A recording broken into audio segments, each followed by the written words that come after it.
سوال جو ہے اس میں وضاحت نہیں کی انہوں نے کہ یہ ان کا اپنا ہے یا غیر احمدی کا، لیکن سوال یہ کہتے ہیں کہ حضور نے مجلس سوال و جواب میں کسی کے پامسٹری سے متعلق سوال پر وضاحت فرمائی تھی اور اسے رد کیا تھا، اور فرمایا کہ جی وہ پھر آگے اور فرمایا کچھ سائنٹیفک طریقے ہیں ان سے پتہ چل سکتا ہے۔ سوال یہ ہے کہ وہ طریقے کون سے ہیں اور کیا وہ ایسٹرالوجی جس میں ایسٹرالوجسٹ کسی شخص کی پیدائش اور بعد کی زندگی کو ستاروں کے اثرات کے تحت میں خیر سنائی بات پہ بات لگتا ہے کہ وہ سوال بنایا ہے،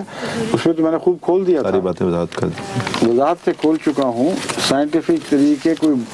بیرونی طریقوں کی بات میں نے نہیں کی تھی، میں نے یہ بتایا تھا کہ ہر انسان جو کام کرتا ہے اس کے چہرے پر اس کے آثار ظاہر ہوتے ہیں، اس کی پیشانی پہ لکھا جاتا ہے کہ وہ کیسا ہے، اور قیافہ شناس انسان بڑی آسانی سے کسی انسان کے سچ جھوٹ کو پہچان لیتے ہیں، اس کی مزاج کو سمجھ جاتے ہیں، یہاں تک کہ اس کی عادتوں کا اندازہ کرنا بھی مشکل نہیں ہوتا۔ اس لیے اور پھر ہاتھوں سے بعض دفعہ پیشے کا پتہ چلتا ہے، اس کی روزمرہ کی زندگی کا۔ ایک آرٹسٹ جو ہے، یہ عجیب اتفاق ہے کہ آرٹسٹ کا اگر مزاج میں نفاست اور لطافت پائی جاتی ہے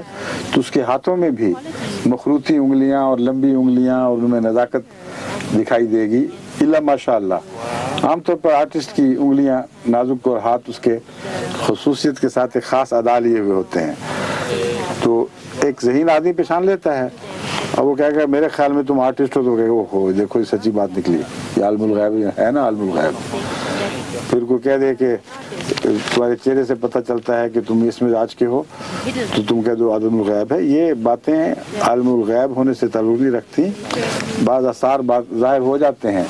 لیکن اسی طرح کا عالم الغیب بنتا ہے آدمی جس طرح اس بلی والے کا حال تھا۔ سخت سردی میں ایک شخص ٹھنڈے پانی کے تالاب میں بلی نہلا رہا تھا، ایک مسافر پاس سے گزرا، اس نے کہا بابا تم کیا کر رہے ہو، اس غریب کو مار دو گے، کہ جاؤ جاؤ تم بڑے ولی بنتے پھرتے ہو، ولی کو اولیاء کہتے ہیں، بڑا اولیاء آیا، جاؤ جاؤ بھاگو یہاں سے۔ وہ چل پڑا بیچارہ، کچھ دیر کے بعد وہ آیا تو بلی مری پڑی تھی ایک طرف۔ انہیں کیوں جی، کہتا تھا نا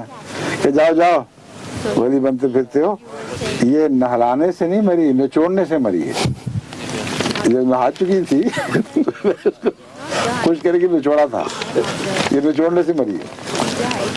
تو آپ اس کا نام نچوڑنا رکھ دیں یا نہلانا رکھ دیں، یہ ظاہری شہادتیں ہوتی ہیں جن کے نتیجے میں چیزیں پیدا ہوتی ہیں، ان کا علم غیب سے کوئی تعلق نہیں، ولایت سے کوئی تعلق نہیں ہے۔